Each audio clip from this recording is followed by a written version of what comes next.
मुंबईतील Sion king circle या परिसरामध्ये मोठी वाहतूक कोंडी झालेली आहे। वाहनांच्या लांबच लांब रांगा लागल्याचं पाहायला मिळतंय। मुंबईत सध्या मुसळधार पाऊस सुरू आहे आणि त्यामुळे अनेक सखल भागांमध्ये पाणी साचल्यामुळे रस्ते वाहतुकीवर याचा परिणाम झालाय। सध्या अतिशय धीम्या गतीने ही रस्ते वाहतूक सुरू असल्याचं आपण या दृश्यांच्या माध्यमातून पाहू शकतो। मुंबईत सकाळपासूनच मुंबईत विविध ठिकाणी मुसळधार पाऊस सुरू आहे, तर अनेक ठिकाणी पावसाची रिपरिप सातत्याने सुरू आहे। त्यामुळे सखल भागांमध्ये पाणी साचलेलं आहे। आज सकाळीच आपापल्या कामावर निघालेल्या चाकरमान्यांचे मात्र यामुळे हाल होताना पाहायला मिळत आहेत।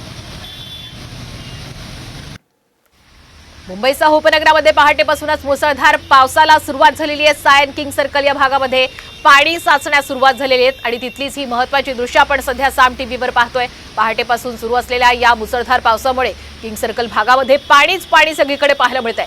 दादरकडून चेंबूरकडे जाणारी वाहतूक सुद्धा मंदावलेली आहे। आपण या दृश्यांच्या माध्यमातून पाहू शकतो, या पावसाच्या पाण्यातनं जाताना अनेक वाहनांमध्ये बिघाड सुद्धा होतोय। तेव्हा आपण सुद्धा अशा पावसाच्या पाण्यातनं जात असाल तर आपल्या वाहनाची काळजी घेणं तितकंच महत्त्वाचं आहे आणि अतिशय काळजीपूर्वक या पाण्यातून प्रवासही करणं महत्त्वाचं आहे।